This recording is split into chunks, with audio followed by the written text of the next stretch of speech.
Bueno, pues ya os he dicho que tenéis una intervención más o menos de unos 8 o 10 minutos y doy la palabra a Pedro Escobar. Buenos días a todos y a todas, muchas gracias. Me toca abrir. Voy a intentar no pasarme 10 minutos, que es el tiempo que tenemos en el Parlamento para defender algo, aunque siempre el presidente o la presidenta suelen ser flexibles. Y cuando estamos llegando dice, vaya terminando, señor diputado, ya termino, ya termino. Luego muchas veces mentira, dice, sí, estoy acabando ya me quedan 2 minutos, ya me quedan 30 segundos y luego nos alargamos. Bien, me llamo Pedro Escobar, soy de un pueblo pequeño de la provincia de Badajoz que se llama Cedera, ya he cumplido 60 años y durante 35 años he sido trabajador de la enseñanza pública, soy profesor de primaria y de secundaria. Y desde hace 3 años, casi 3 años, soy político profesional. O sea que como junto con los jueces y los banqueros somos los enemigos número 1 del pueblo, después podéis disparar, ya tenéis aquí una presa cerca para darle caña. Y digo que soy político profesional porque en este momento yo no doy clase, entonces mi profesión es la de ser diputado y cobro ahí de la asamblea y pago mi hipoteca y a mis hijos les hago las transferencias para el móvil y esas cosas como hace cualquiera con su nómina.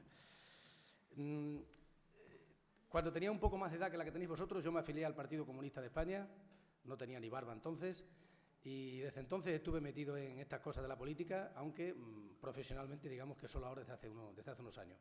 Espero volver a la enseñanza porque me parece un sitio excelente para trabajar y para disfrutar trabajando. Me gusta la docencia más que el trabajo de diputado. Vamos a ver, yo podía explicaros que Izquierda Unida se fundó en el año 1986. Calculo que ustedes estaban todavía en los sueños de las estrellas de alguien, o quizá ni siquiera por ahí. Izquierda Unida se fundó y ocupó el espacio político y el espacio electoral que venía ocupando el Partido Comunista de España. Y se fundó Izquierda Unida después del referéndum que hubo para decidir si España seguía o no seguía en la OTAN. Esto es la prehistoria casi de la democracia. Y a partir de entonces el Partido Comunista desapareció de la confrontación electoral, ya no concurre a las elecciones, concurría Izquierda Unida. Y yo estaba en el partido, seguí en Izquierda Unida. Fui 8 años concejal en el Ayuntamiento de Badajoz y 4 años diputado provincial.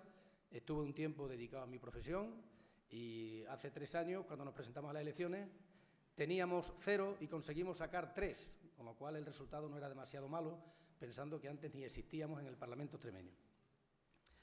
Yo os voy a decir que Izquierda Unida es la fuerza que mejor representa los intereses de los trabajadores, etcétera, etcétera, pero eso es lo lógico que yo diga.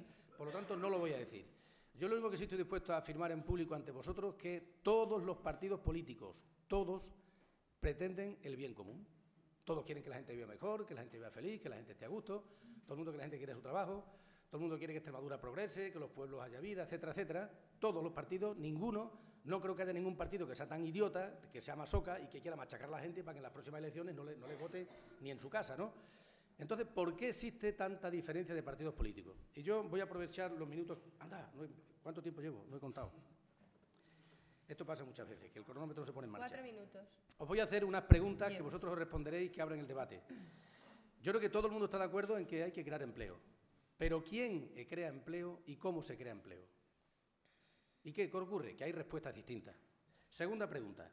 ¿Qué impuestos hay que cobrar y a quién? Si es que hay que cobrar impuestos, claro. Eso hay que responderlo y para qué valen después los impuestos. Tercera pregunta, solo son 12, ya sabéis que el número 12 tiene cierta valoración, las tribus de Israel, los meses del año, los mandamientos, en fin, esas cosas, ¿no? Tercera pregunta, ¿qué medidas de protección hay que tomar o hay que establecer frente a la pobreza y frente a la marginación social?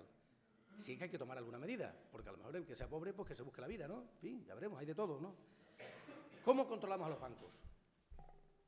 Si es que se pueden controlar, si es que debemos controlarlos. O son los dueños del dinero y hacen lo que les parece bien y esa es la cuarta pregunta. La quinta, por ejemplo, ¿cómo afrontamos el derecho a ser madre o a no ser madre que tienen las mujeres? ¿La maternidad tiene que ser el fruto de un error? ¿Te ha caído, tía? ¿Tú hubieras pensado antes? ¿Es una especie de maldición divina o es una opción que tienen las mujeres para ser o no ser madre? Claro, el aborto, naturalmente. ¿Se regula, no se regula, se prohíbe? Eso es política también y os afecta a vosotros. Quinta pregunta, la 6. ¿Qué leyes laborales tenemos que tener para proteger a los trabajadores y que no los exploten miserablemente los empresarios? Pues claro, el empresario lo que quiere es despedir. Tú, no me gusta, venga, vete. Pero oye, que hay unos derechos laborales, unos derechos que han conseguido los trabajadores después de mucho tiempo. Eso también es política. ¿Cómo se protege a los agricultores? ¿Dejamos que el mercado marque los precios y esas cosas y cada año desaparecen más agricultores y ganaderos? Hay que establecer medidas para eso. ¿Cómo nos integramos en Europa? Porque Alburquerque no es una isla, Extremadura no es una isla, España no es una isla, el mundo no empieza ni acaba ahí en los colejeros, ¿eh? Entonces, ¿cómo nos relacionamos con nuestros vecinos? Europa sí, Europa no, estamos en el euro, nos salimos, ¿qué pasa? Eso es política también, y eso tiene consecuencias. ¿Quién debe ser el jefe del Estado? ¿Puede ser por herencia sanguínea o por la gracia divina? ¿O tenemos derecho a decidir quién es el jefe del Estado? Claro, monarquía o república. Eso también es política. Estoy terminando. ¿Cómo organizamos la enseñanza? ¿Quién estudia? ¿Cómo cuando acabas el bachillerato o lo que sea, cómo después tienes posibilidades o no tienes posibilidades? Eso también es política. ¿Cómo organizamos esto que se llama España? Esto que es tan plural, tan diverso, tan complicado. ¿Cómo lo organizamos? Autonomía sí, autonomía no. Autonomía sí, pero esto de las autonomías es un rollo que al final lo que hace es que los catalanes y los vascos se lleven todo el dinero. En fin, eso forma parte del debate político. Hay que responder a esas preguntas. La última, ya acabo.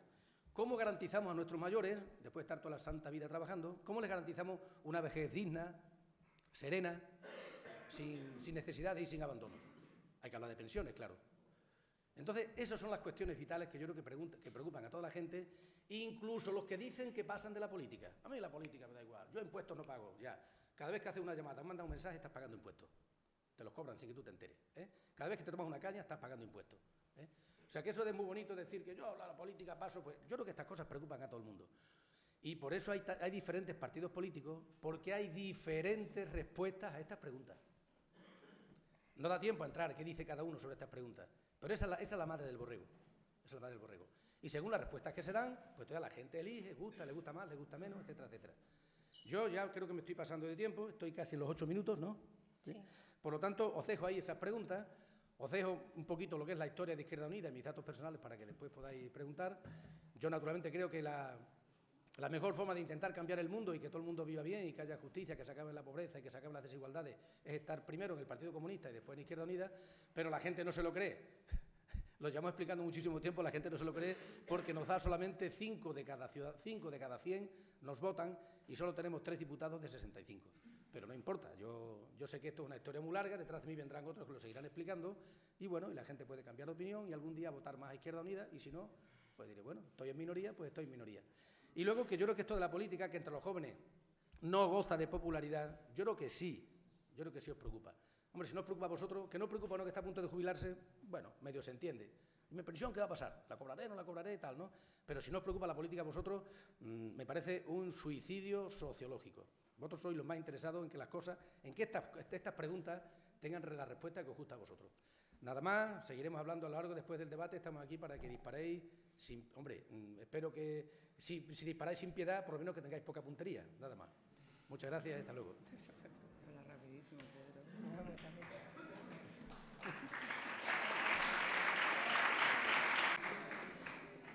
Bueno, doy paso a Miguel Bernal para que nos cuentes algo tú también. Muchas gracias, Carmen. Vamos de mayor a menor. Digo, de más, no voy a decir más viejo, porque si no se me ofende Pedro. De más edad, a edad también ya avanzada, y la joven de los tres que estamos aquí. Me llamo Miguel Bernal. Nací hace 55 años en un pueblo de la provincia de Badajoz que se llama Alburquerque, que seguro que os suena. Viví aquí en Alburquerque poquito tiempo, 6 años solamente.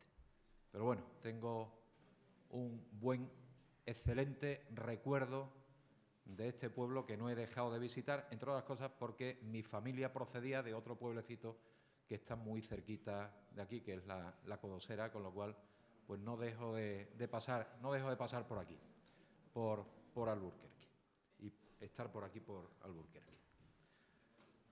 Actividad pública llevo, yo creo que casi toda mi vida.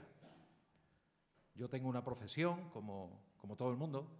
Yo soy ingeniero técnico industrial, he trabajado 30 años en Telefónica, me he dedicado al sindicalismo durante casi toda mi vida laboral, he sido sindicalista. Llegué a tener la responsabilidad mayor que se le puede dar en Extremadura a una persona en el punto de vista sindical, y es que dirigí durante 15 años el principal sindicato de esta región, UGT, y desde hace 2 años y medio, pues como dice Pedro, me dedico a la política oficial, porque que yo recuerde, desde que tenía la edad que tenéis vosotros y vosotras ahora, me interesó la política y me dediqué a la política. No tenía cargos en ningún lado, pero me interesaba mucho la política y me dedicaba a la política. Yo estoy militando en el Partido Socialista Obrero Español, un partido que ha cumplido 130 años, va camino de los 140, y un partido que tiene una ideología. Yo quiero defenderos hoy aquí que las ideologías siguen vivas. Las ideologías no han muerto.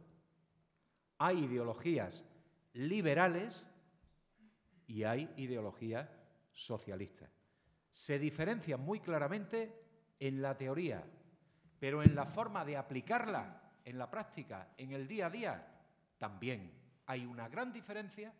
Una sociedad gobernada por una ideología y un partido que tiene una ideología liberal a aquel partido que tiene una ideología de izquierdas. El liberal, básicamente, con todo... a ver, no queráis entender, lo quiero aclarar para dejarlo muy clarito. Yo no tengo, por mi militancia en el Partido Socialista, no comparto la ideología liberal, pero respeto totalmente a aquella persona que entienda que lo mejor para una sociedad es la ideología liberal. Porque, como bien decía Pedro hace un momento, todos los partidos políticos, los de derecha, los de izquierda, legítimamente entienden que lo que ellos piensan puede ser lo mejor para la sociedad. Bueno, yo creo que la teoría liberal no es buena, porque la teoría liberal, al final, lo que defiende es una mínima intervención del Estado en la sociedad. De los gobiernos tienen que meterse en pocos berenjenales, tocar poquitas cosas. Y sin embargo, la gente de izquierda entendemos que el Estado, los gobiernos, los parlamentos tienen que influir mucho en la sociedad para equilibrar las desigualdades que hay en la sociedad. El que uno nazca en un hijo de una familia humilde o nazca en una familia acomodada, eso no lo elige una persona. Le ha tocado nacer allí. Tenemos que conseguir que ese o esa niña o niño que nació en una familia humilde tenga las mismas oportunidades que quien nació en una familia acomodada.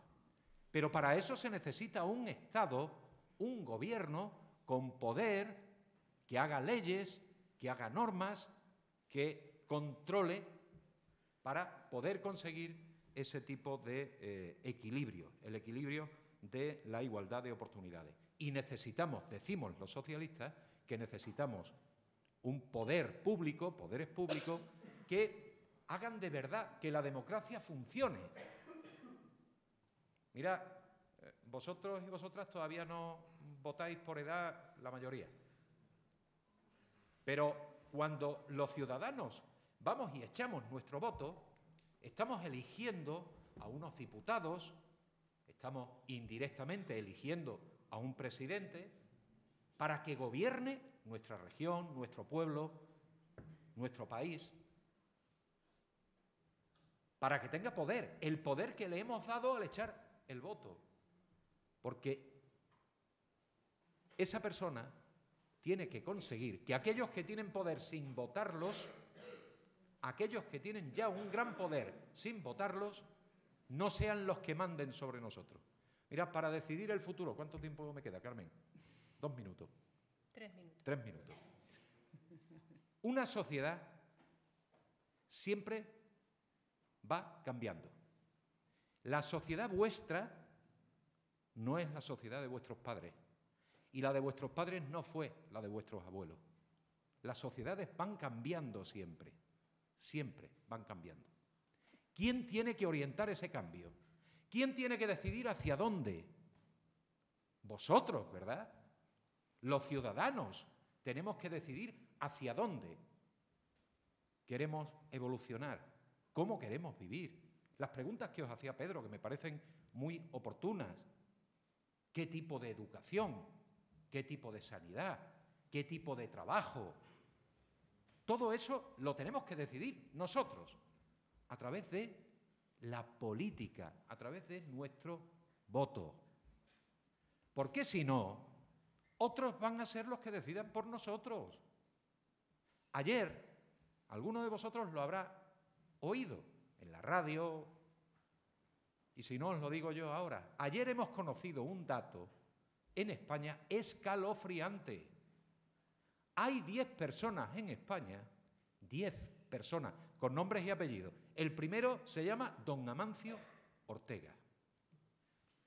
Y hay otros 9 por debajo de él que, sumando el dinero que tienen, 10 personas tienen tanto dinero como 9,5 millones de españoles y de españolas. O hacemos que la política de esos 9,5 millones de personas, o hacemos que su voto tenga poder a través de la política, o las personas que tienen el poder económico van a terminar decidiendo qué hacemos 40 millones de personas en nuestro país. Esa es la gran importancia de la política. Eso es lo bueno, lo bonito de la política. Después ya vienen las peleas, cuando nos peleamos con la derecha, con el Partido Popular, cuando los socialistas discutimos con los de Izquierda Unida, pero nos une algo en común muy importante, que queremos canalizar vuestro voto, que queremos que vosotros seáis quienes decidáis vuestro futuro y que no vengan a decirnos 20 o 30 o 40 personas cuál va a ser vuestro futuro y el futuro de vuestros hijos. Por eso tenéis que estar muy interesados por la política. Por eso yo me interesé por la política cuando tenía pues, mis 15 años, 16 años, me marché a estudiar fuera, marché a la universidad, a Sevilla, porque entonces aquí pues, no teníamos posibilidades de estudiar en Extremadura, y ya ahí fue donde arranqué con esa inquietud por la política, porque yo no quería que decidiera por mí nadie, yo quería participar en la decisión mía y en la de mi gente, en la de mis compañeros, de mis amigos, de mi familia, de la gente que vivía alrededor mío. Y termino recordando eso, la gran importancia que tiene la política. No perdáis de vista la política. Criticarnos todo lo que nos tengáis que criticar. A los políticos nos tenéis que criticar mucho, mucho. Cuando nos equivoquemos, darnos muy duro. No os desintereséis de la política y no toda la política es igual. Lo que defiende el Partido Popular, legítimamente, lleva a un tipo de sociedad, lo que defiende Izquierda Unida, la izquierda en general. No quiero tampoco hacer unas grandes diferencias, pero lo que defiende Izquierda Unida lleva a otro tipo de sociedad, lo que defiende el Partido Socialista lleva a otro tipo de sociedad. Me gustaría mucho que toda la gente en nuestro país, en nuestra región, en nuestro pueblo, se interesara por saber qué tipo de sociedad nos lleva el Partido Popular, qué tipo de sociedad nos lleva el Partido Socialista o a qué tipo de sociedad nos lleva Izquierda Unida. Pues de momento eso, y la parte más importante es cuando habléis vosotros, no cuando hablemos nosotros. Muchas gracias.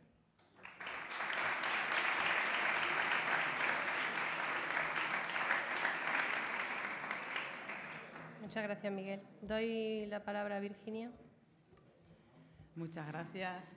Muy buenos días a todos. Mira, yo soy Virginia Alberdi, soy del Grupo Popular de la Asamblea de Extremadura, pertenezco también al Partido Popular. El Partido Popular es un partido mayoritario en España, fue fundado en el año 76, en primer lugar como Alianza Popular, posteriormente ya en el año 89 pasó a ser las actuales siglas que son hoy, que es el Partido Popular de España. Es un partido conservador, un partido liberal, como decía Miguel, en el que principalmente en este partido y sobre todo en Extremadura estamos más preocupados por las personas que por las ideologías. Entendemos que en momentos difíciles hay que dejar atrás a veces lo que es la ideología y trabajar por las personas, trabajar por Extremadura, es lo que ha hecho el Gobierno de Extremadura. Como todos sabéis, es la primera vez que el Partido Popular gobierna en Extremadura. Después de 28 años de gobierno socialista, pues las elecciones dieron un vuelco electoral y, como sabéis, estamos representados en el Parlamento. Sabéis que en el Parlamento hay 65 diputados, de los cuales 2 diputados pertenecen al PRESCRE regionalista, 3 diputados pertenecen a Izquierda Unida, 28 diputados tiene el Partido Socialista y 32 diputados tiene el Partido Popular. La mayoría absoluta en el Parlamento se consigue con 33 diputados.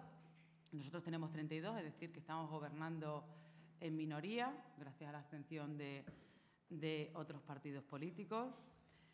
Y entonces, yo quería comentaros que, como venimos en representación también del Parlamento, la ley más importante del Parlamento de Extremadura que se debate en el Parlamento son los presupuestos de la comunidad autónoma. Este año los hemos aprobado, como te decía, no pudimos venir porque estábamos en pleno debate de los presupuestos en diciembre para el año 2014. Y hay que decir que estos presupuestos que hemos aprobado en el Parlamento, y todos debéis de conocerlos, pues son unos buenos presupuestos. ¿Por qué digo esto? Son unos presupuestos que se han incrementado un 4,8% con respecto a los presupuestos del año anterior.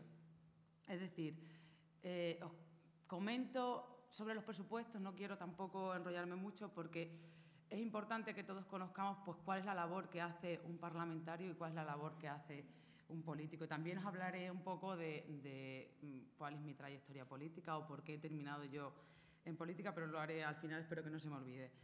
Como os decía, los presupuestos de la comunidad autónoma este año se aprobaron por mayoría absoluta, es decir, con 34 votos de los diputados. Este año tenemos un incremento en los presupuestos del 4,8%. Eso quiere decir que se incrementa ese presupuesto para esta comunidad autónoma para gastar en políticas sociales, para gastar en diferentes consejerías y canalizarlo a través de diferentes consejerías.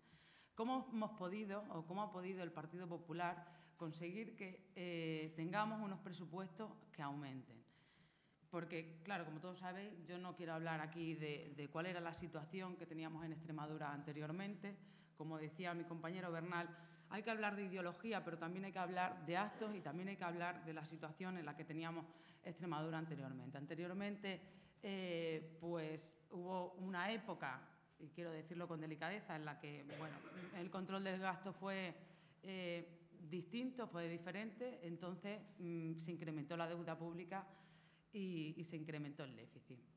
¿Qué es lo que ocurría? Si tenemos una gran deuda y un gran déficit, pues no podemos seguir con esos presupuestos, entonces pues hay que hacer una serie de medidas para contener la deuda y el gasto. Actualmente en estos presupuestos, en los de 2014, estamos pagando 435 millones de euros para pagar la deuda que habían adquirido los gobiernos anteriores. Cuando digo 435 millones de euros, es mucho dinero. 435 millones de euros es el presupuesto de la Diputación de Badajoz, el presupuesto de la Diputación de Cáceres, más el presupuesto del Ayuntamiento de Cáceres, más el presupuesto del Ayuntamiento de Badajoz. O sea que es dinero. Ese es el dinero que pagamos en nuestros presupuestos para reducir ese déficit y esa deuda. Por lo tanto, la ley más importante que se aprueba en el Parlamento de Extremadura son los presupuestos para la comunidad autónoma. ¿Qué es lo que está haciendo este Gobierno a partir de que ha podido sanear las cuentas y a partir de que ha podido sanear el déficit? Pues es incrementar ese presupuesto para políticas sociales, incrementar ese presupuesto en inversiones en municipios rurales, porque es muy importante para este Gobierno la ruralidad, muy importante el municipalismo. Extremadura es una gran región rural en la que la mayor parte de los municipios no superan los 5.000 habitantes, ya me han comentado que Alburquerque es un poquito mayor, y en la que hay una gran dificultad porque la ruralidad conlleva a que los municipios están muy dispersos, es una comunidad autónoma muy grande, entonces hay que hacer políticas en todos esos municipios y se están incrementando todos esos tipos de inversiones en municipios. También Con respecto a las pensiones no contributivas, este mismo mes se va a pagar a aquellos pensionistas con pensiones no contributivas una cuota de 200 euros para ayudarles a superar esas dificultades que tenemos el día a día. Como decía, este es un partido implicado. Yo comencé en el Partido Popular hace muchos años, la verdad. Me afilié al Partido Popular con 18 años. Comencé siendo concejal con 21 años. En un principio para mí era pues como un hobby. Tampoco me dedicaba a la política local. Mis abuelos son de un municipio muy pequeño de Extremadura que se llama Cachorrilla, está al lado de Coria. Y bueno, comencé pues haciendo de concejal de cultura. Me gustaba organizar las fiestas de mi pueblo y a partir de ahí pues comencé a incorporarme a una serie de órganos del Partido Popular, en la que pues, el presidente me invitó a participar en el Comité Ejecutivo Provincial, a participar en temas de la universidad, y hace 2 años y medio es cuando ya me dedico a la política, como decían mis compañeros, de una forma profesional. Es la primera legislatura que estoy en el Parlamento de Extremadura y bueno, poco a poco se va aprendiendo. Todo el mundo me dice que soy muy joven en comparación a lo mejor con el resto de los compañeros, pero cuando algo te gusta hay que implicarse desde muy joven. Yo no os invitaría a lo mejor a participar exclusivamente en política, yo os invitaría a que aprovechaseis vuestra formación, a que formaseis, a que fueseis a la universidad, que aprovechaseis esas becas Erasmus que ha anunciado también el Gobierno de España, que se pueden solicitar, que van a aumentar, y a que seáis competitivos, a que aprovechéis vuestros estudios, que seáis competitivos y que salgáis al extranjero también a trabajar, a formaros. Y nada más, yo me pongo a vuestra disposición para todas las preguntas que queráis hacer, igual que nuestros compañeros. Y ya está. Muchas gracias. Muy bien, muchas gracias. Bueno, doy paso a Miguel Bernal para que nos cuentes algo tú también. Muchas gracias, Carmen. Vamos de mayor a menor. Digo, de más, no voy a decir más viejo, porque si no se me ofende Pedro. De más edad, a edad también ya avanzada, y la joven de los tres que estamos aquí. Me llamo Miguel Bernal. Nací hace 55 años en un pueblo de la provincia de Badajoz que se llama Alburquerque, que seguro que os suena. Viví aquí en Alburquerque poquito tiempo, 6 años solamente. Pero bueno, tengo un excelente recuerdo de este pueblo que no he dejado de visitar, entre otras cosas porque mi familia procedía de otro pueblecito que está muy cerquita de aquí, que es la Codosera, con lo cual pues no dejo de pasar por aquí, por Alburquerque, y estar por aquí por Alburquerque. Actividad pública llevo, yo creo que casi toda mi vida. Yo tengo una profesión como todo el mundo. Yo soy ingeniero técnico industrial. He trabajado 30 años en Telefónica. Me he dedicado al sindicalismo durante casi toda mi vida laboral. He sido sindicalista. Llegué a tener la responsabilidad mayor que se le puede dar en Extremadura a una persona en el punto de vista sindical, y es que dirigí durante 15 años el principal sindicato de esta región, UGT, y desde hace 2 años y medio, pues como dice Pedro, me dedico a la política oficial, porque que yo recuerde, desde que tenía la edad que tenéis vosotros y vosotras ahora, me interesó la política y me dediqué a la política. No tenía cargos en ningún lado, pero me interesaba mucho la política y me dedicaba a la política. Yo estoy militando en el Partido Socialista Obrero Español, un partido que ha cumplido 130 años, va camino de los 140, y un partido que tiene una ideología. Yo quiero defenderos hoy aquí que las ideologías siguen vivas. Las ideologías no han muerto. Hay ideologías liberales y hay ideologías socialistas. Se diferencian muy claramente en la teoría, pero en la forma de aplicarla en la práctica, en el día a día, también hay una gran diferencia. Una sociedad gobernada por una ideología y un partido que tiene una ideología liberal a aquel partido que tiene una ideología de izquierdas. El liberal, básicamente, con todo... a ver, no queráis entender, lo quiero aclarar para dejarlo muy clarito. Yo no tengo, por mi militancia en el Partido Socialista, no comparto la ideología liberal, pero respeto totalmente a aquella persona que entienda que lo mejor para una sociedad es la ideología liberal. Porque, como bien decía Pedro hace un momento, todos los partidos políticos, los de derecha, los de izquierda, legítimamente entienden que lo que ellos piensan puede ser lo mejor para la sociedad. Bueno, yo creo que la teoría liberal no es buena, porque la teoría liberal, al final, lo que defiende es una mínima intervención del Estado en la sociedad. De los gobiernos tienen que meterse en pocos berenjenales, tocar poquitas cosas. Y sin embargo, la gente de izquierda entendemos que el Estado, los gobiernos, los parlamentos, tienen que influir mucho en la sociedad para equilibrar las desigualdades que hay en la sociedad.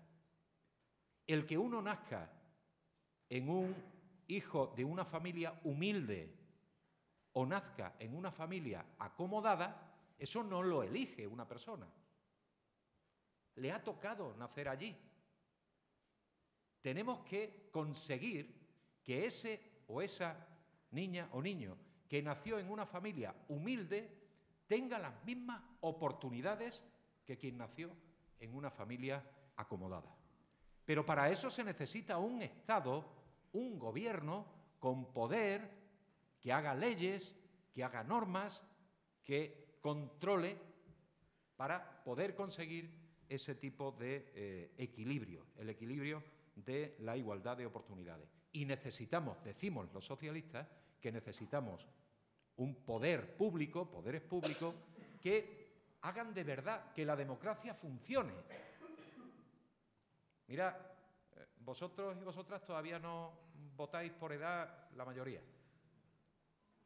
Pero cuando los ciudadanos vamos y echamos nuestro voto, estamos eligiendo a unos diputados, estamos indirectamente eligiendo a un presidente para que gobierne nuestra región, nuestro pueblo, nuestro país,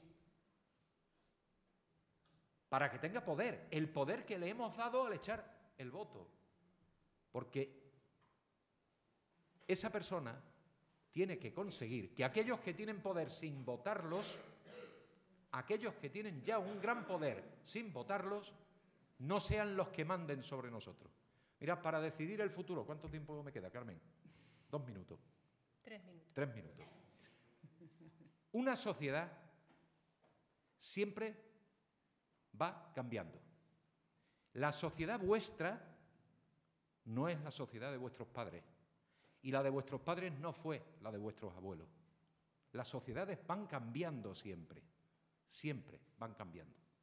¿Quién tiene que orientar ese cambio? ¿Quién tiene que decidir hacia dónde? Vosotros, ¿verdad? Los ciudadanos tenemos que decidir hacia dónde queremos evolucionar, cómo queremos vivir. Las preguntas que os hacía Pedro, que me parecen muy oportunas. ¿Qué tipo de educación? ¿Qué tipo de sanidad? ¿Qué tipo de trabajo? Todo eso lo tenemos que decidir nosotros, a través de la política, a través de nuestro voto. Porque si no, otros van a ser los que decidan por nosotros. Ayer, alguno de vosotros lo habrá oído en la radio, y si no os lo digo yo ahora. Ayer hemos conocido un dato en España escalofriante. Hay 10 personas en España, 10 personas, con nombres y apellidos. El primero se llama don Amancio Ortega. Y hay otros 9 por debajo de él, que sumando el dinero que tienen, 10 personas tienen tanto dinero como 9,5 millones de españoles y de españolas. O hacemos que la política de esos 9,5 millones de personas, o hacemos que su voto tenga poder a través de la política, o las personas que tienen el poder económico van a terminar decidiendo qué hacemos 40 millones de personas en nuestro país. Esa es la gran importancia de la política. Eso es lo bueno, lo bonito de la política. Después ya vienen las peleas, cuando nos peleamos con la derecha, con el Partido Popular, cuando los socialistas discutimos con los de Izquierda Unida, pero nos une algo en común muy importante, que queremos canalizar vuestro voto, que queremos que vosotros seáis quienes decidáis vuestro futuro y que no vengan a decirnos 20 o 30 o 40 personas cuál va a ser vuestro futuro y el futuro de vuestros hijos. Por eso tenéis que estar muy interesados por la política. Por eso yo me interesé por la política cuando tenía pues, mis 15 años, 16 años, me marché a estudiar fuera, marché a la universidad, a Sevilla, porque entonces aquí pues, no teníamos posibilidades de estudiar en Extremadura, y ya ahí fue donde arranqué con esa inquietud por la política, porque yo no quería que decidiera por mí nadie. Yo quería participar en la decisión mía y en la de mi gente, en la de mis compañeros, de mis amigos, de mi familia, de la gente que vivía alrededor mío. Y termino recordando eso, la gran importancia que tiene la política. No perdáis de vista la política. Criticarnos todo lo que nos tengáis que criticar. A los políticos nos tenéis que criticar mucho, mucho. Cuando nos equivoquemos, darnos muy duro. No os desintereséis de la política y no toda la política es igual. Lo que defiende el Partido Popular, legítimamente, lleva a un tipo de sociedad, lo que defiende Izquierda Unida, la izquierda en general.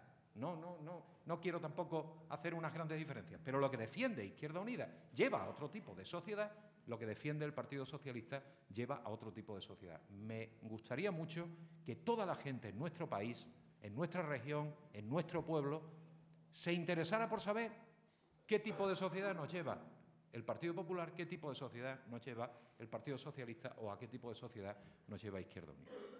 Pues de momento eso, y la parte más importante es cuando habléis vosotros, no cuando hablemos nosotros. Muchas gracias.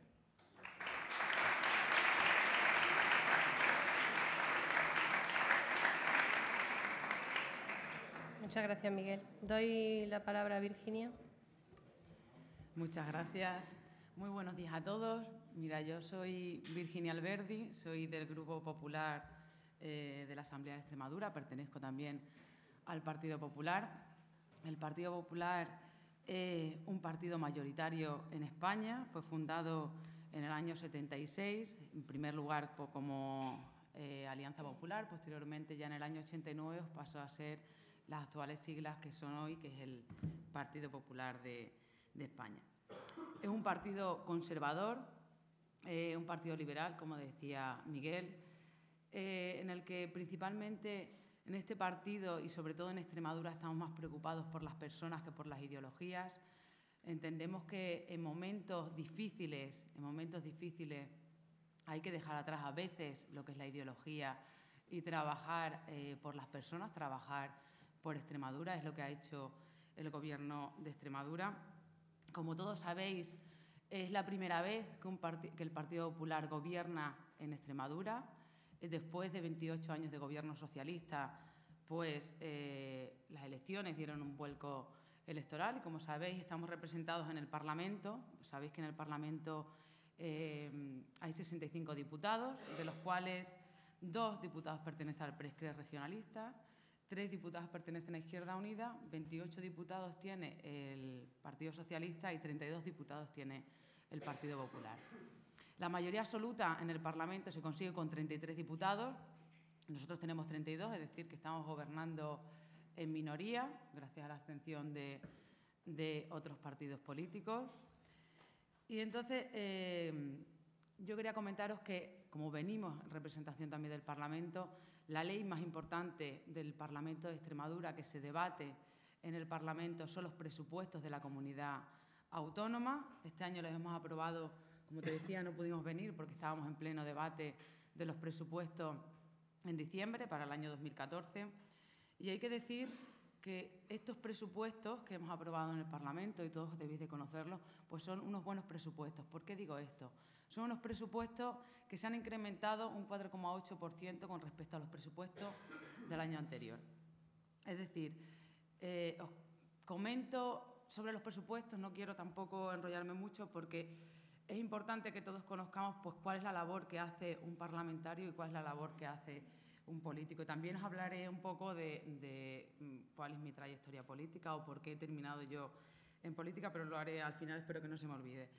Como os decía, los presupuestos de la Comunidad Autónoma este año se aprobaron por mayoría absoluta, es decir, con 34 votos de los diputados. Este año tenemos un incremento en los presupuestos del 4,8%. Eso quiere decir que se incrementa ese presupuesto para esta comunidad autónoma para gastar en políticas sociales, para gastar en diferentes consejerías y canalizarlo a través de diferentes consejerías. ¿Cómo hemos podido, o cómo ha podido el Partido Popular conseguir que tengamos unos presupuestos que aumenten? Porque, claro, como todos sabéis, yo no quiero hablar aquí de cuál era la situación que teníamos en Extremadura anteriormente. Como decía mi compañero Bernal, hay que hablar de ideología, pero también hay que hablar de actos y también hay que hablar de la situación en la que teníamos Extremadura anteriormente. Anteriormente, pues hubo una época, y quiero decirlo con delicadeza, en la que bueno, el control del gasto fue distinto, fue diferente, entonces se incrementó la deuda pública y se incrementó el déficit. ¿Qué es lo que ocurría? Si tenemos una gran deuda y un gran déficit, pues no podemos seguir con esos presupuestos, entonces pues hay que hacer una serie de medidas para contener la deuda y el gasto. Actualmente, en estos presupuestos, en los de 2014, estamos pagando 435 millones de euros para pagar la deuda que habían adquirido los gobiernos anteriores. Cuando digo 435 millones de euros, es mucho dinero. 435 millones de euros es el presupuesto de la Diputación de Badajoz, el presupuesto de la Diputación de Cáceres, más el presupuesto del Ayuntamiento de Cáceres, más el presupuesto del Ayuntamiento de Badajoz. O sea que es dinero. Ese es el dinero que pagamos en nuestros presupuestos para reducir ese déficit y esa deuda. Por lo tanto, la ley más importante que se aprueba en el Parlamento de Extremadura son los presupuestos para la comunidad autónoma. ¿Qué es lo que está haciendo este Gobierno a partir de que ha podido sanear las cuentas y a partir de que ha podido sanear el déficit? Pues es incrementar ese presupuesto para políticas sociales, incrementar ese presupuesto en inversiones en municipios rurales, porque es muy importante para este Gobierno la ruralidad, muy importante el municipalismo. Extremadura es una gran región rural en la que la mayor parte de los municipios no superan los 5.000 habitantes, ya me han comentado que Alburquerque es un poquito mayor, y en la que hay una gran dificultad porque la ruralidad conlleva a que los municipios están muy dispersos, es una comunidad autónoma muy grande, entonces hay que hacer políticas en todos esos municipios y se están incrementando todos esos tipos de inversiones en municipios. También, con respecto a las pensiones no contributivas, este mismo mes se va a pagar a aquellos pensionistas con pensiones no contributivas una cuota de 200 euros para ayudarles a superar esas dificultades que tenemos el día a día. Como decía, este es un partido implicado. Yo comencé en el Partido Popular hace muchos años, la verdad, me afilié al Partido Popular con 18 años, comencé siendo concejal con 21 años, en un principio para mí era pues como un hobby, tampoco me dedicaba a la política local. Mis abuelos son de un municipio muy pequeño de Extremadura que se llama Cachorrilla, está al lado de Coria.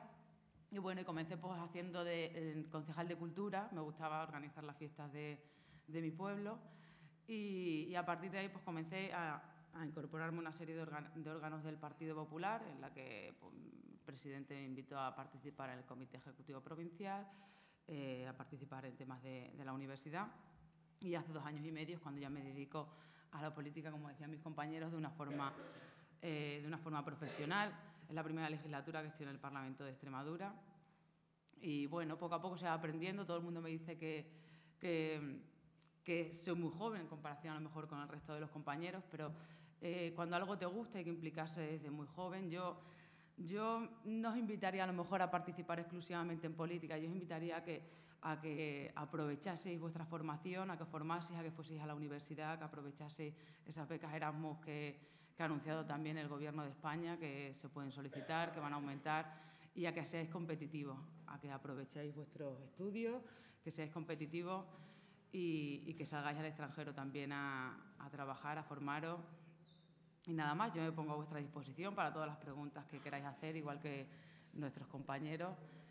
Y ya está. Muchas gracias. Muy bien, muchas gracias. Bueno, gracias a los tres y abrimos el turno de preguntas. A ver quién son los valientes que se animan a comenzar. A ver. La primera pregunta es a...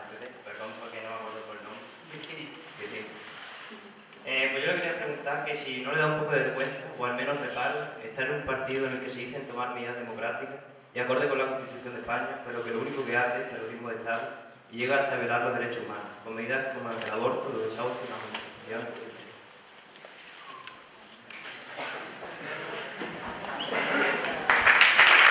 Esto es el tercer grado. Bueno, vamos a ver, eso es una opinión muy consolidada. Yo no sé si te han hecho la pregunta, me has hecho varias preguntas en una. Me has hablado de la ley del aborto, me has hablado del terrorismo de Estado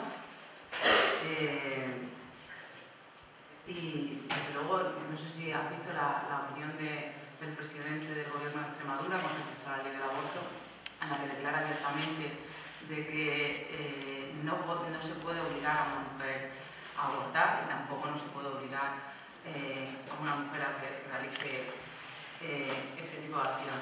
Entonces, en ese sentido, el presidente del Gobierno de Extremadura ya se ha posicionado en principio en contra de la ley del aborto, diciendo que lo que tiene que haber es un consenso político, un consenso más en una ley que está conflictiva, es muy sensible, no se puede afrontar en ese sentido. Y nosotros lo que pedimos es consenso, que los partidos políticos en el Parlamento se pongan de acuerdo respecto a la ley del aborto, porque el actual proyecto o anteproyecto de ley, pues nosotros entendemos que no se puede obligar a ninguna mujer a tomar esa decisión.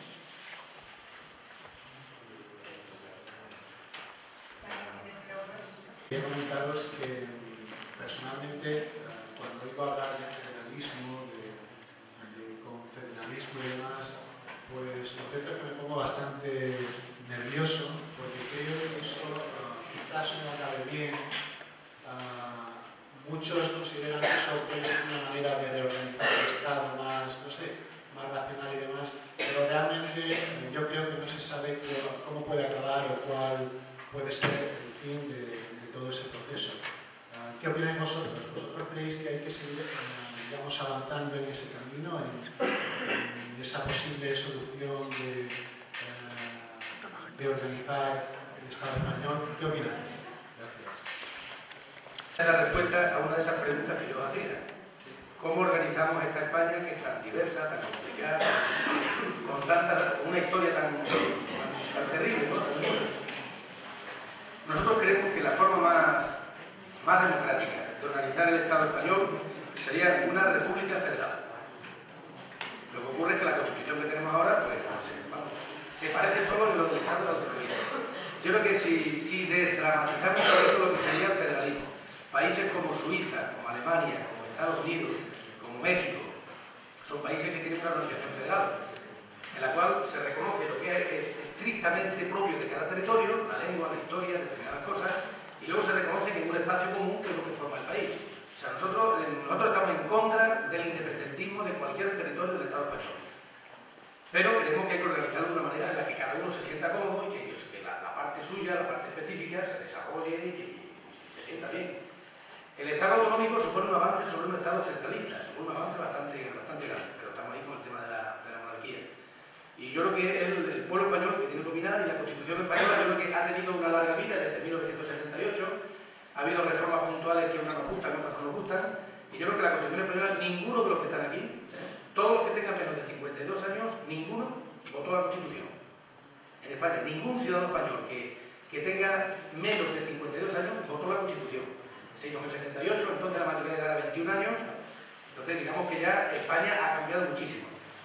Voy a ser breve porque además me estoy enrollando. Nosotros creemos que el federalismo hay que avanzar en esa línea sin dramatismo, sin decir que España se rompe en pedazos y el océano nos inunda por otro lado.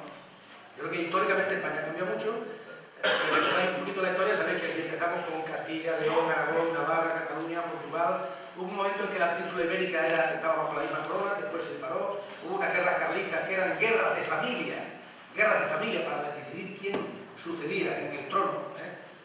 O sea que nuestra historia es suficientemente traumática para que desdramaticemos y avancemos a que cada uno se sienta lo más cómodo posible. Estamos en contra del independentismo y estamos por el federalismo.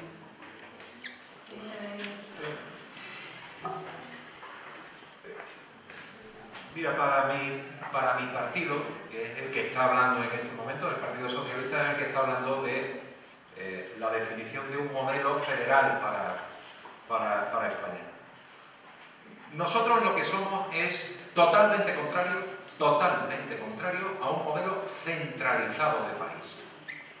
La experiencia en España nos ha dicho, en los últimos 30 años, que España en su conjunto se ha desarrollado más con un Estado descentralizado y que especialmente para aquellas regiones como la nuestra, como Extremadura, la autonomía, el tener capacidad de planificar aquí, de decidir qué hacemos aquí para desarrollarnos, para vivir, lo que os decía antes, de administrar nuestros recursos, ha supuesto un gran avance para nuestra región.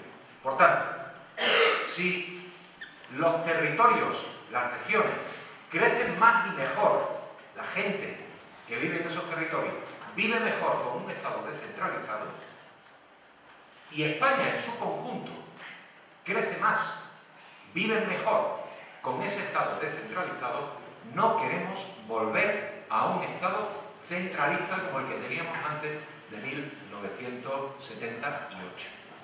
No queremos volver. Tenemos un Estado de las autonomías. Y eso sabemos muy bien qué es en España.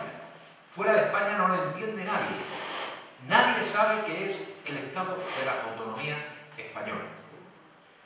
Por eso nosotros en este momento estamos diciendo, somos descentralizadores, queremos tener el poder lo más cerca de la gente que se pueda tener, no en Madrid, sino en cada una de las regiones, y lo queremos tener a través de un Estado federal, que eso ya lo entiende todo el mundo, porque todo el mundo sabe lo que es Alemania.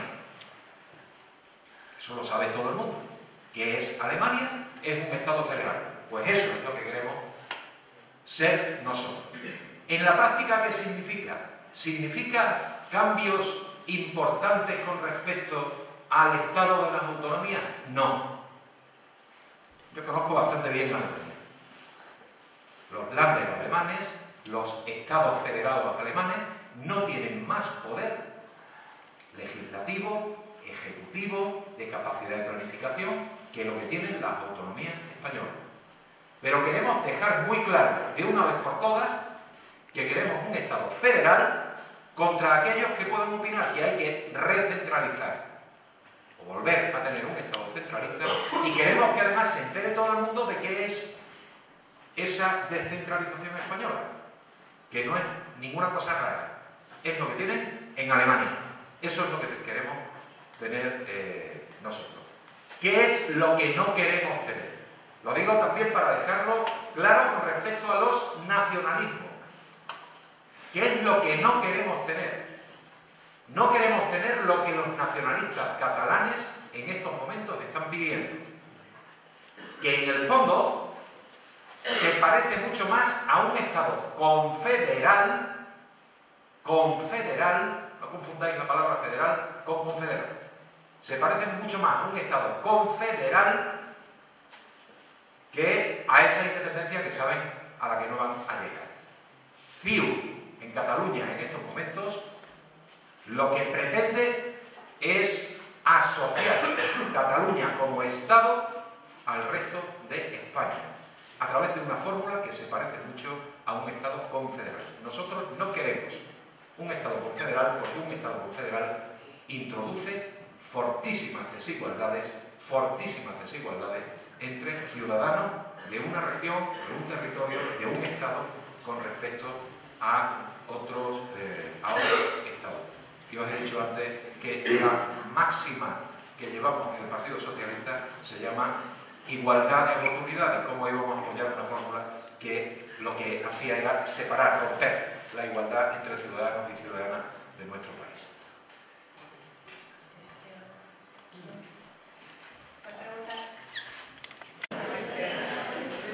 Mi pregunta es ahora al señor Miguel. Cuando Felipe González estaba en el gobierno, en su última legislatura, el gas natural se despenalizó y la factura del gas se ha ido multiplicando. Pero Felipe González, tras dejar la presidencia, fue contratado como consejero independiente de gas natural, por lo que cobró en 2011 126.500 euros, con la posibilidad de renovar ese contrato. ¿Qué le parece estar en un partido que, con ese caso, y además con el de Aznar en Endesa, en el que también tuvo que ver el PSOE, y con muchos más, vaya diciendo ser un partido socialista y no ser más que un partido capitalista más, que promueve la revolución? Que promueve la revolución, el último de todos, o la revolución. Que no promueve la revolución. Que promueve la revolución. El Partido Socialista. Sí. Ahora, acuérdate de usted.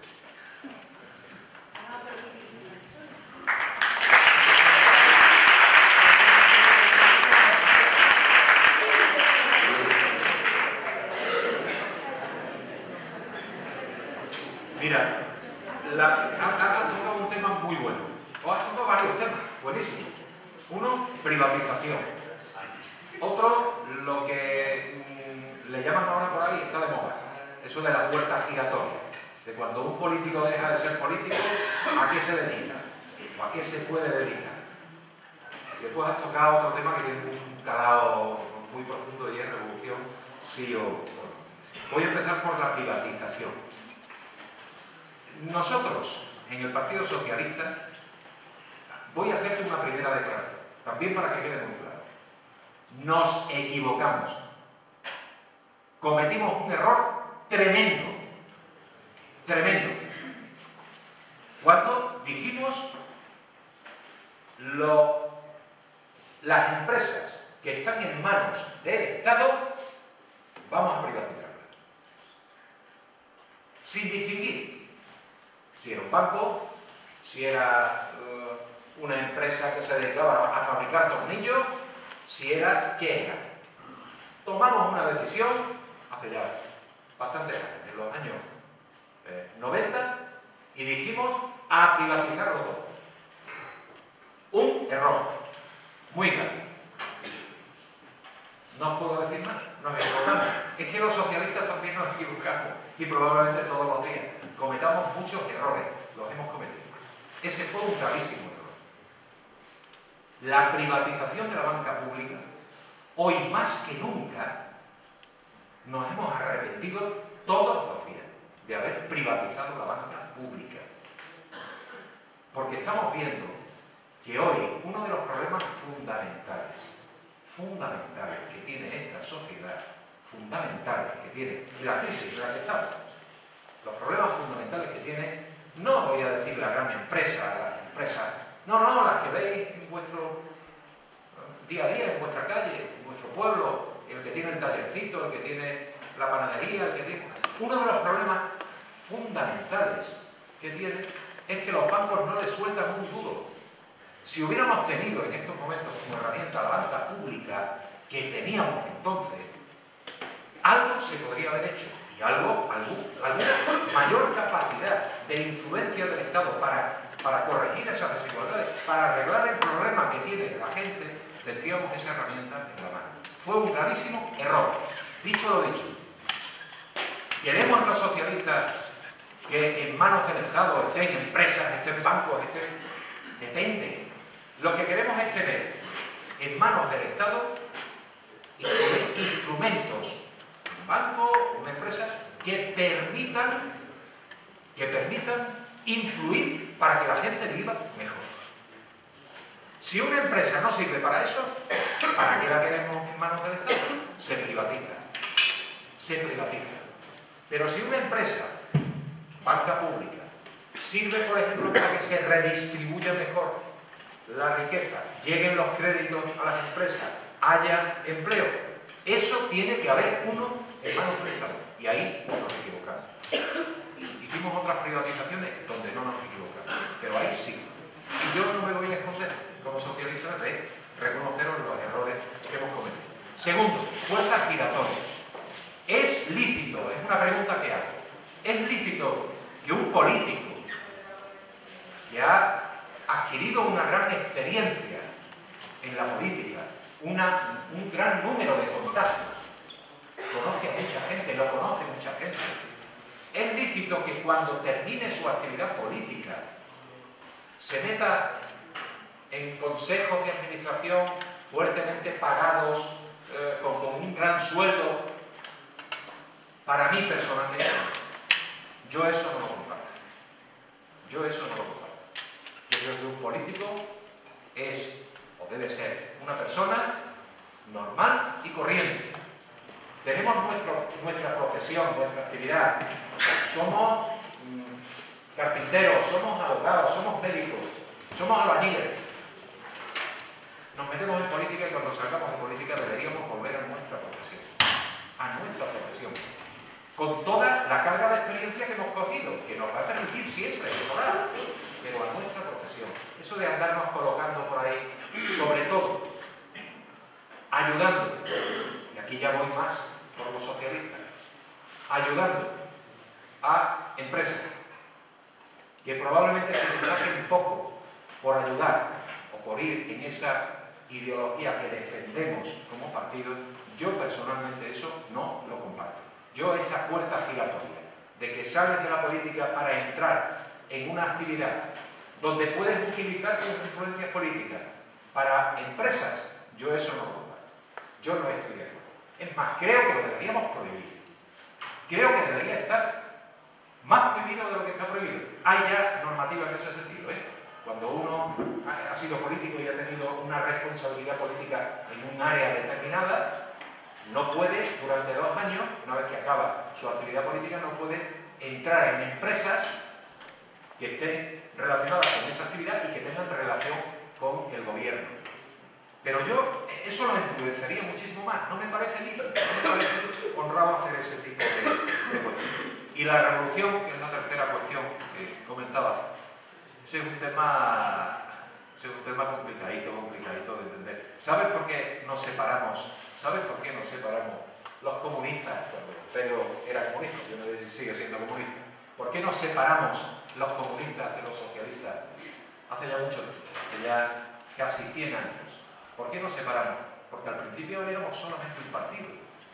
Éramos Partido Socialista Obrero Español. Era el partido de la izquierda en España. Hubo gente dentro del Partido Socialista Obrero Español que entendió que la transformación de la sociedad no se podía alcanzar si no era a través de una revolución, es decir, a través de un cambio radical y forzado de lo que había hasta entonces. Nosotros los socialistas entendíamos que no, nosotros entendíamos que había que transformar la sociedad con la fuerza del voto, de la democracia, y ese debate que se produjo en los años 20 del siglo XX, del siglo pasado, provocó una ruptura del Partido Socialista. Se marchó un grupo importante de gente que constituyeron el Partido Comunista de España, que defendieron la revolución, la toma del poder por parte de la clase trabajadora, y los socialistas que nos quedamos en el Partido Socialista entendíamos que había que poner la sociedad, el poder a disposición de la sociedad, pero no por la vía de la fuerza, no por la vía de la revolución, sino por la vía de la revolución del día a día, del cambio del día a día. Nosotros no somos revolucionarios, aunque yo prácticamente casi todas las noches me acuesto revolucionario. Por la mañana me levanto un poco más sereno, un poco más tranquilo, pero por la noche, si por revolucionario entendemos, profundamente cabreado e indignado con todas las cosas que estoy viendo cada día que pasa. A ver, Pedro ha pedido la palabra. Yo quería matizar un poquito, porque yo creo que es un tema interesante la revolución, pero yo te devolvería la pregunta. ¿A cuál te apuntas? La que ha habido muchas revoluciones. La revolución francesa, que la hicieron los burgueses y los aristócratas, contra el absolutismo de los reyes. Aquella época en la que la ley era la voluntad del rey. Eso en España lo tuvimos hasta Fernando VII y hasta después volvió, en fin. La revolución francesa es una revolución que permitió avanzar la humanidad muchísimo. Y después la revolución rusa, con Lenin, la revolución china, con Mao Zedong, aunque yo ahora soy más partidario de la revolución bolivariana con Hugo Chávez y compañía. Entonces quiero decir que en cada sitio hay que ver las circunstancias que hay. Y los que están en cada sitio son los que tienen que dar la respuesta. ¿Qué es lo que quieren? La revolución no se corta. Hay que buscar en cada sitio. Y hoy por hoy, yo he estado dando clase en secundaria hasta hace 2 años y en el centro de adultos también hasta hace 3 años prácticamente. Tengo muchos colegas con su palestino, con su bandera republicana y tal y cual, y yo siempre les digo lo mismo. Ser revolucionario hoy no es solo decir el pueblo unido jamás será vencido. Es trabajar para que el pueblo se una. Porque se lo dio bien un viejo militante de estos republicanos que le faltaba una pierna porque se la llevó una bomba en la guerra, por ahí para allá estaba siempre con su cigarro, se dormía con el cigarro pegado aquí. Y cada vez que decíamos eso del pueblo unido jamás será vencido, decía, sí, Pedro, sí, pero hasta que lo una, anda que no te queda. Y eso estamos. Trabajando para que aumente la conciencia, para que aumente la formación, y luego veremos qué respuesta damos aquí, en España, en este sitio que está entre África y entre Europa. Ya saben que hay quien piensa que África empezaba... O sea, aquí qué respuesta damos nosotros a los problemas que tenemos. Los recursos que tenemos, cómo hacemos que toda la gente viva un poco mejor. Y que se garantice la libertad, que se garantice todo eso. Lo de ser revolucionario, hay un refrán que dice, el que a los 20 años los revolucionarios es que no tiene corazón. Y luego hay otro también, esos que ya han perdido todas las batallas, que dice, sí, pero el que a los 40 sigue siendo los que no tiene cabeza. Yo tengo ya bastante más de 40, no digo que soy un revolucionario, me parecería muy presuntuoso, ¿no? Pero sigo afiliado al Partido Comunista, sigo dedicando gran parte de mi tiempo y de mi dinero. Ahora no me cuesta tanto ir a la política como antes. Pero yo creo que hay que seguir trabajando para que aumente la conciencia de la gente, para que aumente la participación de la gente. Yo creo que esa es una forma de ser revolucionario hoy en la España de 2014. Y adelante, Manolo, derrota hasta la victoria final.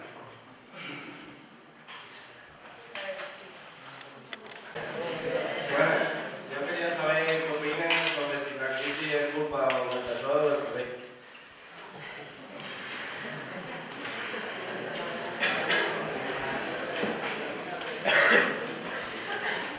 Me parece natural. Hombre, yo creo que hay que hablar del sistema también.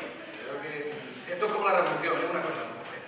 Vivimos en un sistema de economía de mercado y, bueno, ¿quién crea empleo, quién no lo crea? ¿Quién controla los medios de producción? Yo creo que estamos en una zona del mundo determinada, estamos integrados en un espacio económico en Europa, que va perdiendo poder día a día, década a década va perdiendo poder.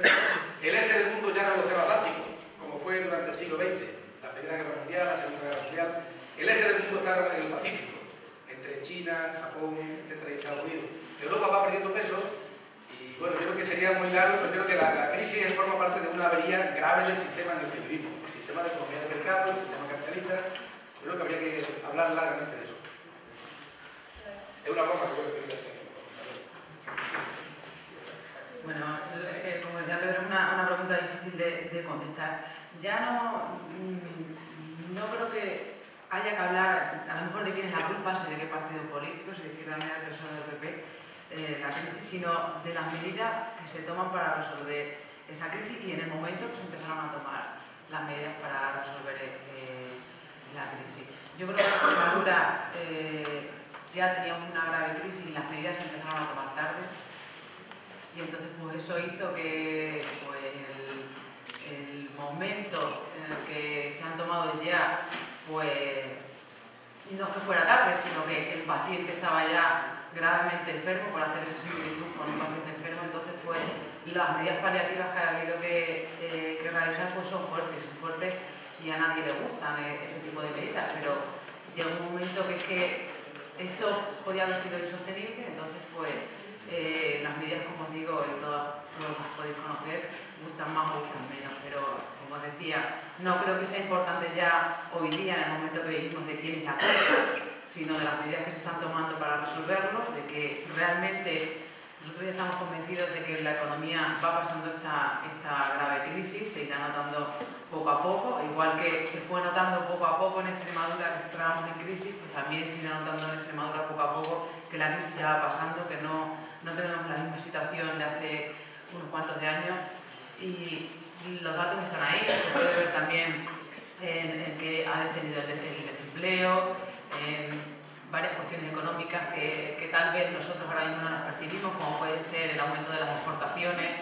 Entonces, la economía va ya intentando rodar, ya más afiliada a la seguridad social, entonces ya se va viendo que tal vez haya esa luz en el fondo del túnel y que esa crisis va pasando poco a poco.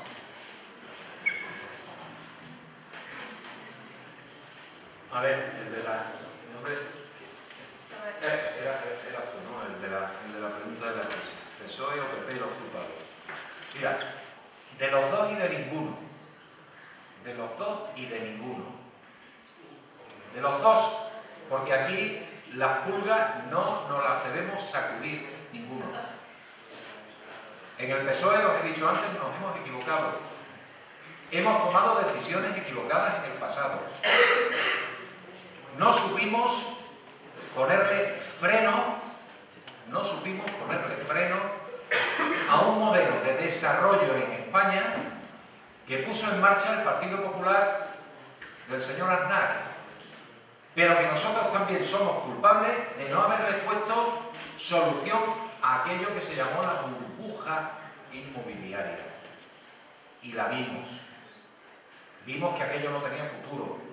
Y no nos atrevimos, no fuimos valientes para echar el freno y haber desinflado esa burbuja. Ahora bien, os digo, culpables, sí, por culpables, sí, puedo aplicar esa palabra, yo no me quito la responsabilidad, ni la de mi partido, en la parte que le toca. Supongo que el Partido Popular no se lo quitará también en la parte que le pueda tocar. Pero dicho lo dicho, no os equivoquéis en el análisis. Mirad, esta crisis no es una crisis de España, es una crisis mucho más profunda. Si me da, Carmen, 2 minutos, os quiero contar una anécdota que sucedió en el año 2001. Año 2001. Fijaros si me voy ya para atrás, que es que me estoy yendo 13 años atrás. Yo en el año 2001 en aquella época, yo tenía mucha actividad fuera de España. Tenía casi tanta actividad dentro de España como fuera de España. En aquella época yo tenía una relación muy intensa con, por supuesto, con mis compañeros socialistas del resto de Europa, pero también tenía una relación muy intensa con la derecha francesa, la derecha gaullista francesa, especialmente con un señor que se llamaba Philippe Colombani, que era la mano derecha del entonces, y ahora también, comisario europeo, señor Michel Barnier. En aquella época yo tenía un fuerte interés por conocer qué estaba haciendo la derecha francesa, porque la derecha francesa estaba hablando de reformular el contrato social a nivel europeo. Decían, Europa es insostenible, el estado de bienestar es insostenible. Y el estado de bienestar hay que cambiarlo. En aquella época.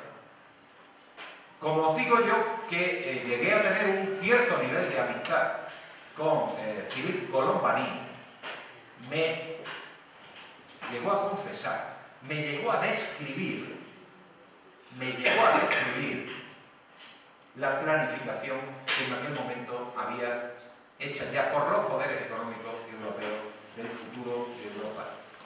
Esa planificación se ha cumplido milimétricamente en Europa, se está cumpliendo en Europa y ya se ha cumplido milimétricamente en España.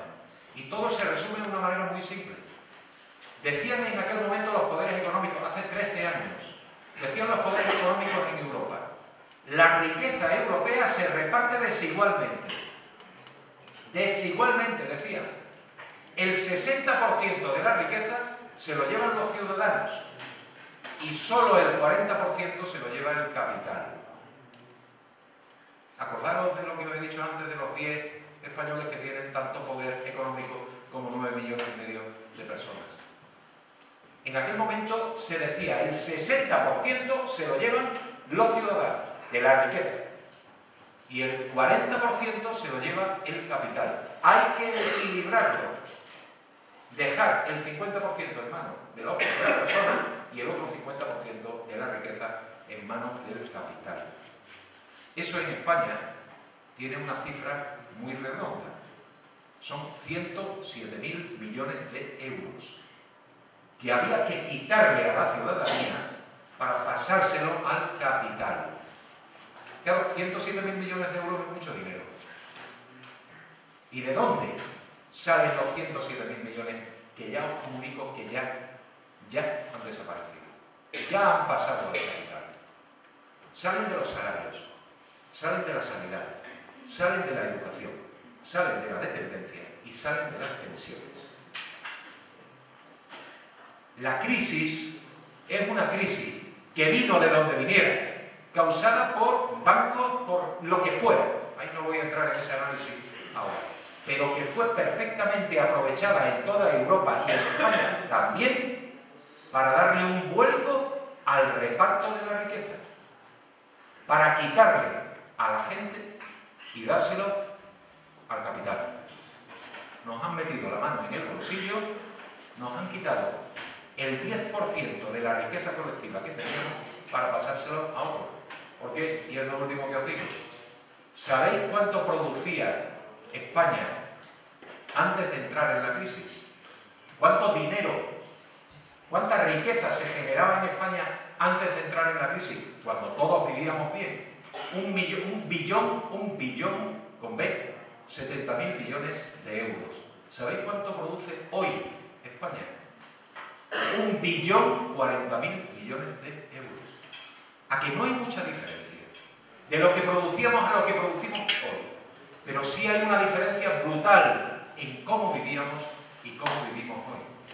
Porque si la riqueza es prácticamente la misma, hoy vivimos como vivimos, con un paro brutal, con salarios por abajo, con recortes de sanidad, de educación, de todo, porque de lo que disfrutábamos los ciudadanos nos lo han quitado y se ha pasado a manos de otros.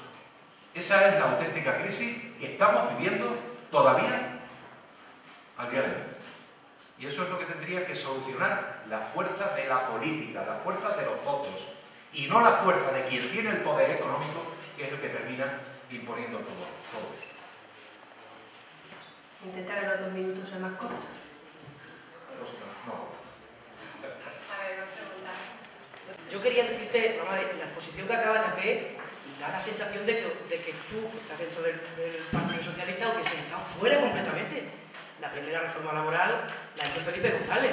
Es decir, está diciendo, nos han quitado y nos han terminado como si vosotros no fuerais partícipes de lo que ha ocurrido. Y los primeros partícipes fuisteis vosotros, además, desde mucho antes de que empezara la crisis, porque cuando vivíamos bien, hacía tanta falta las reformas laborales de Felipe González y las privatizaciones de Felipe González.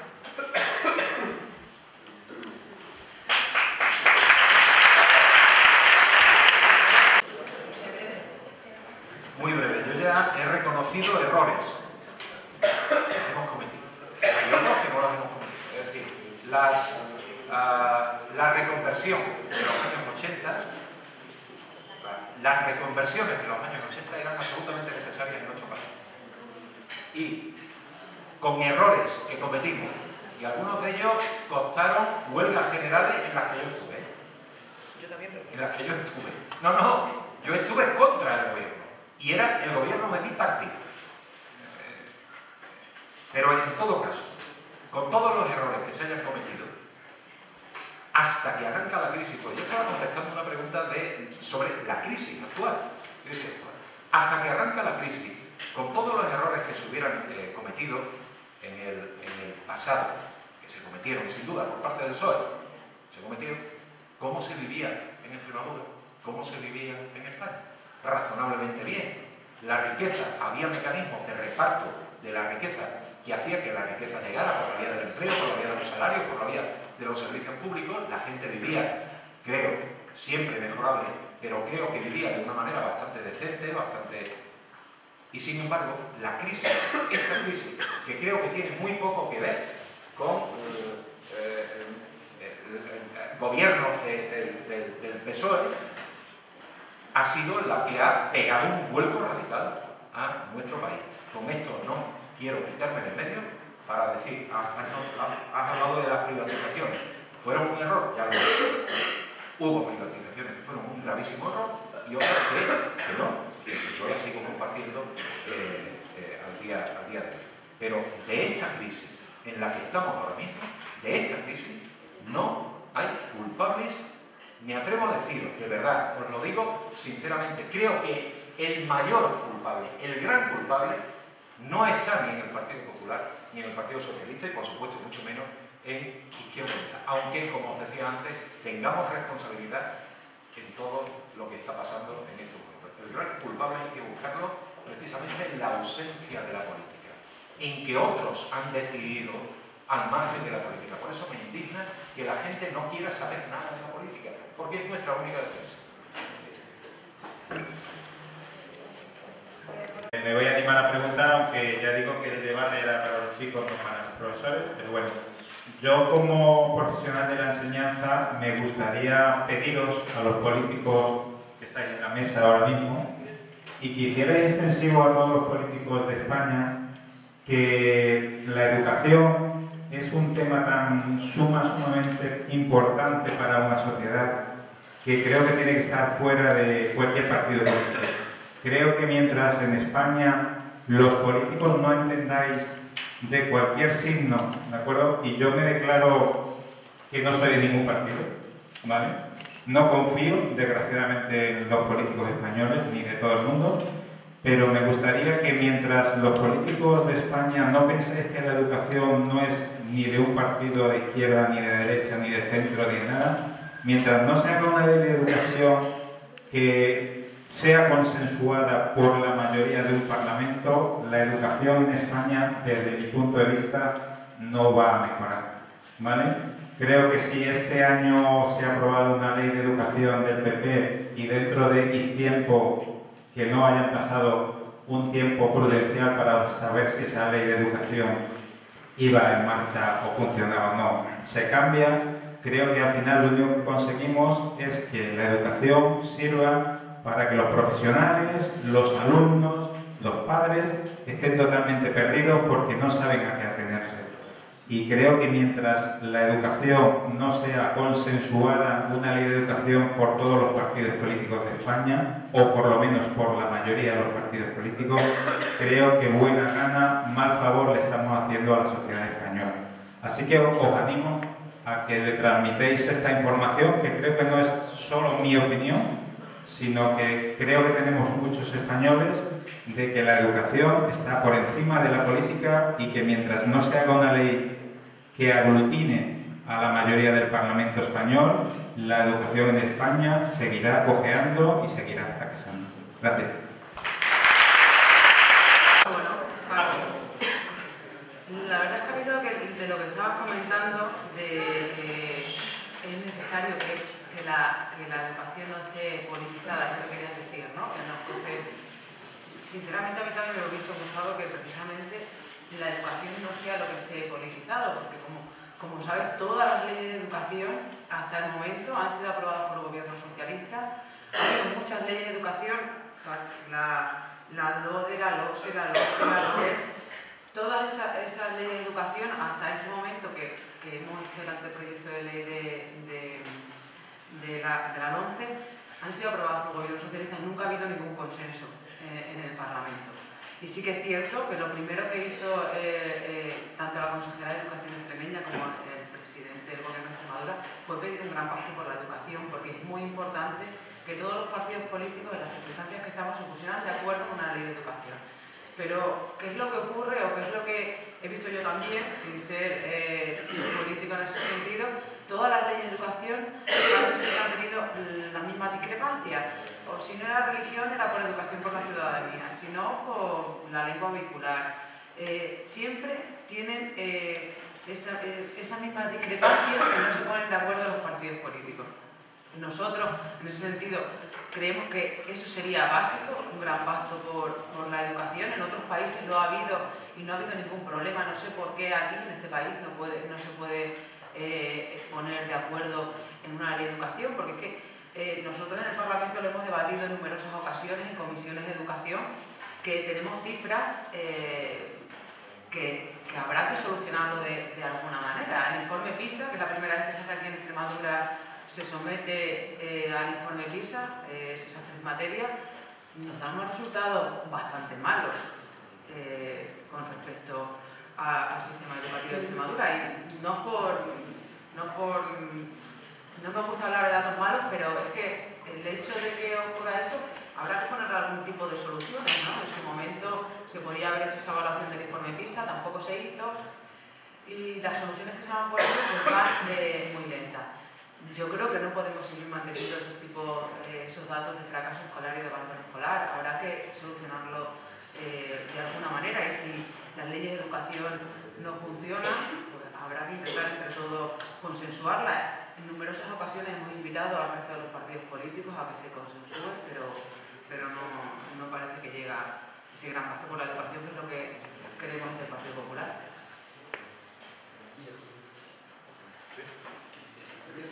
Sí, yo algo muy rápido.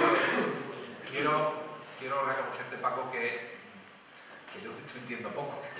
Digo, de educación entiendo poco. Yo me dedico en la Asamblea a la parte económica, la economía, el empleo.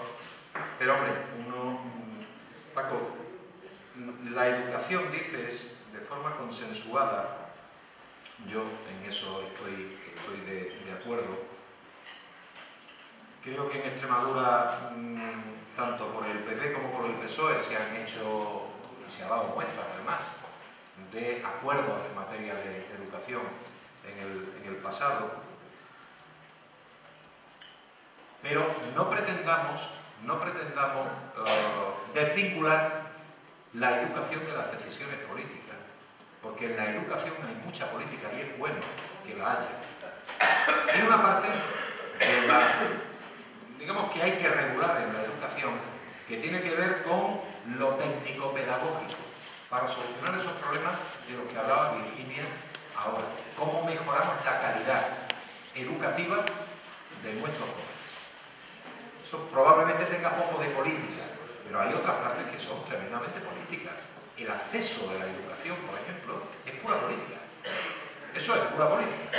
Y ahí es bastante complicado el ponernos de acuerdo Partido Popular y partidos de la izquierda. Es bastante complicado, porque tenemos una visión muy diferente de cómo acceder a la educación, cómo mantener la educación, cómo salir de la educación, y hay algunas cuestiones que son, claro, tremendamente políticas. Vosotros, probablemente, de la mayoría de los que estáis aquí, de las que estáis aquí, habéis dado educación para la ciudadanía.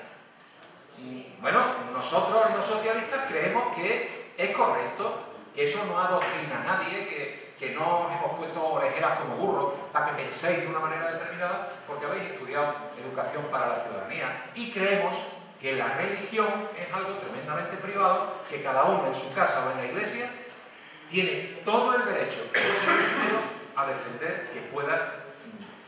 Ahora, en el colegio, en la escuela, creemos que la religión tiene poca cabida, y mucho menos que puntúe, que sea una materia curricular. Eso son decisiones políticas, Paco.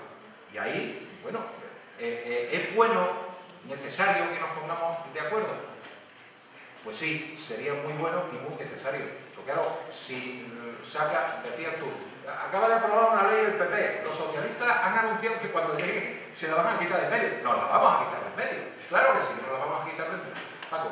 Y decía, ahora es que no se le da tiempo a la ley. Es que la anterior se le ha dado tiempo a desarrollarse. No se le ha dado tiempo. Ha llegado el Partido Popular, se ha cargado la ley de educación anterior, con una serie de cuestiones que nosotros, desde luego, no compartimos, y algunas de ellas nos parecen tremendamente graves, porque afectan a la igualdad, el principio de la igualdad. Paco, compartimos profesión y compartimos puntos de vista. O sea, yo he conocido 7 leyes educativas importantes, ministros creo que 16, creo que 14 o 16 ministros, porque no siempre el que empezaba como gobierno después acababa. Acuérdate que Marval, en su momento la huelga que hicimos contra Marval, de 21 días. Entonces, yo creo que tiene que haber, por lo menos en lo que es la estructura del sistema educativo, tiene que estar claro. Que no cambien cada 2 por 3 los ciclos, los itinerarios, los libros de texto, eso no lo entiendo. Los padres están confundidos, los alumnos a veces, sobre todo a los que les cogen el cambio, que empezaron con una ley y les toca la siguiente, a eso lo hacen por tritura. Y yo creo que el PP ha cometido un gran error no consiguiendo, conformándose con su mayoría absoluta del Parlamento. Por eso, de hecho, tiene mayoría suficiente. Si la mitad más uno es una mayoría suficiente, esta ley sale con todas las bendiciones. Pero en cambio, por distintas razones, unas veces por razones de historia, de lenguas, los nacionalistas vascos y catalanes y gallegos están en contra de la ley. Los socialistas y los de izquierda estamos en contra de la ley por otros motivos, por la cuestión confesional de la religión sí, religión no, por los conflictos con la Iglesia Católica, por los conflictos con la concertada, que no olvidéis que en Extremadura casi creo que el 30 y tantos % de la enseñanza está en centros concertados, salesiana, humanista, josefiana, josefina, teresiana, todo el Santo Padre está ahí, tiene colegio. Entonces es necesaria estabilidad del sistema.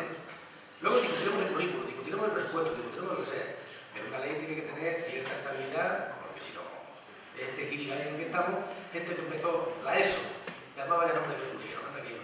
El ESO con el nombre que le pusieron ya se lo cargaron. ¿Lo que están haciendo? Primero de ESO. Y la gente que no sabe qué es enseñanza secundaria obligatoria es vaya nombre que le han dado de la educación, ¿no? O sea que estoy completamente de acuerdo contigo. Gabilondo casi lo consigue en el Ministerio Anterior. Pero yo creo que ya tener en cuenta que decían que iba a haber un vuelco político y dijeron, no, ya haremos nuestra ley como nos gusta. El público ha cometido un error no haciendo eso. Y a Gabilondo le faltó un poquito, que era un ministro que creo que era defendible, siendo del Partido Socialista. Cuidado, que no estamos aquí solamente para pelearnos. Yo creo que por eso no hay más preguntas, porque como no nos estamos aquí pegando, estamos aquí mucha bronca, pues está diciendo, bueno, esto es lo que nos han dicho en la política, ¿no? Tienen que meterse un poquito al ojo y en fin, ¿no? Esperamos que está claro. Y luego más peras para la educación, para que ya saben los presupuestos, ¿no? Estabilidad y perras. Porque ahora me va a permitir que le eche un poco la historia del abuelo Cebolleta. La educación es la herramienta de los trabajadores y de los pobres. No tenéis el abuelo ese, el padre que ha dicho, yo a tu edad ya estaba no sé cuánto, a tu edad yo había llevado no sé cuántos años trabajando. Hombre, quizás eso era la generación de mi padre. Decía, estudia para salir aquí, estudia para salir del campo, que esto es una esclavitud, tal. Hay que aprovecharlo. Yo ese discurso quizás ya no lo he hecho vuestros padres, pero a mí sí me lo echaron. Hombre, y a mí no le he dicho lo mismo porque, bueno, pero se lo merece que se lo diga más de una vez. A ver, ¿animáis?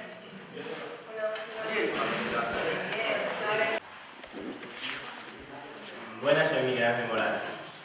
Yo creo que uno de los principales problemas que tiene España no es ya tanto la crisis económica, sino la desconfianza que existe en la política hoy en día, ya que realmente parece que todos los políticos son iguales, casi a diario salen casos de corrupción, de robo.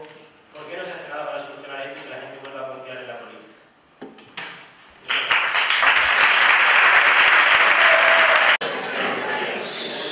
A ver, Miguel Ángel, mira, si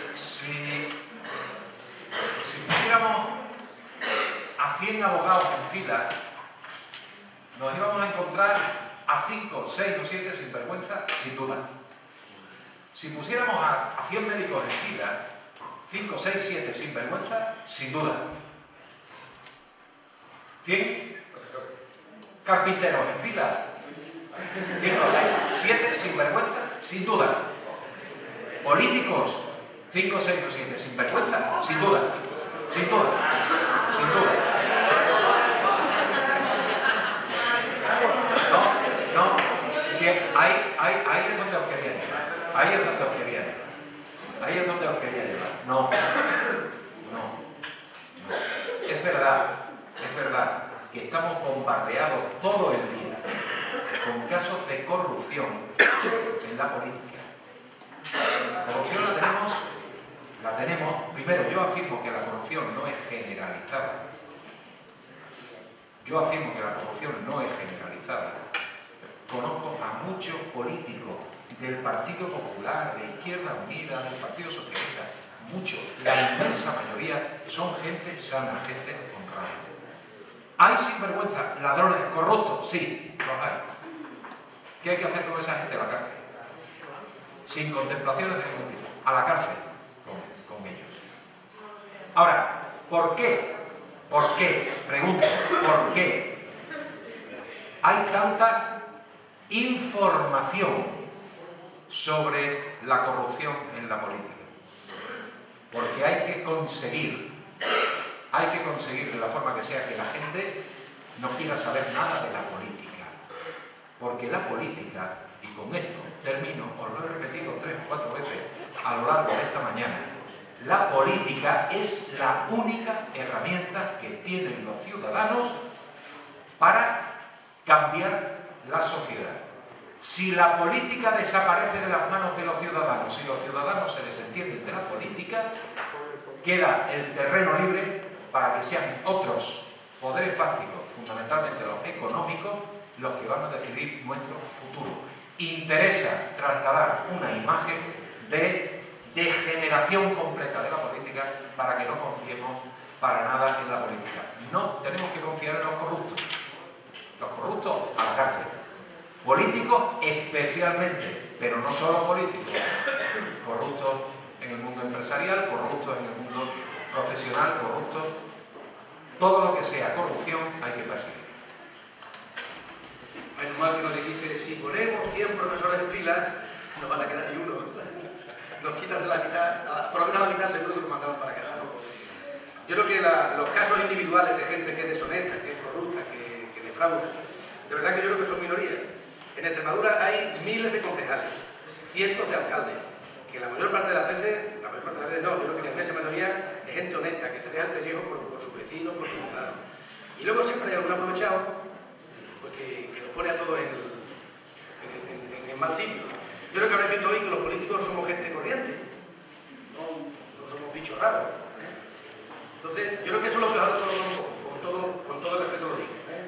Los políticos somos gente que tenemos una vida familiar normal y corriente, que tenemos un trabajo, que tenemos que pasar por las dificultades que casi todo el mundo, y estamos aquí transitoriamente y dentro de un tiempo pronto estaremos en la escuela, estaremos en Telefónica, estaremos donde sea. Y desde luego yo creo que os diría simplemente una cosa.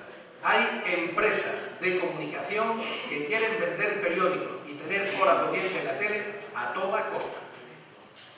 Tenéis que tener espíritu crítico. No creáis todo lo que os cuentan.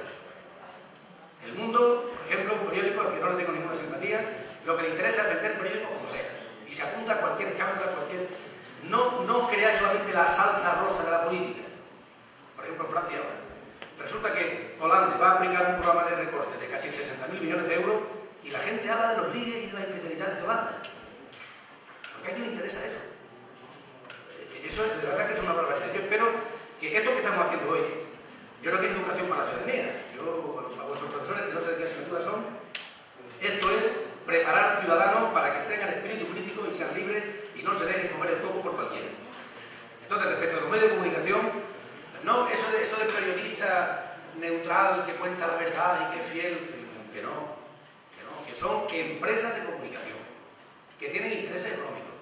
Incluso algunos tienen intereses de que la gente esté en la política no de fútbol, todo lo que quiera, fútbol todos los días. Esta es la política, un coñazo, esto además si sabemos que hay tanto para aprovecharse. Porque hay gente que le interesa la no política. Los asuntos políticos, como decía mi abuelo, dice, ¿para qué de ellos? ¿Qué haces ahí? Eso para qué de ellos. Y esa es la mentalidad de mi abuelo. Yo pido simplemente darlo de espíritu crítico, que no creáis cualquier cosa que sale en los medios y ponerle a cada uno de los medios ponerle su sello, que no son hermanitas de la caridad. Habéis conseguido que nos pongamos de acuerdo por lo menos en una pregunta, ¿eh? Eso ya no. Estamos todos los políticos de acuerdo que es cierto que no todo el mundo somos iguales, y desde luego estamos de acuerdo que si alguien ha cometido un delito, que lo juzgue y pague por sus responsabilidades.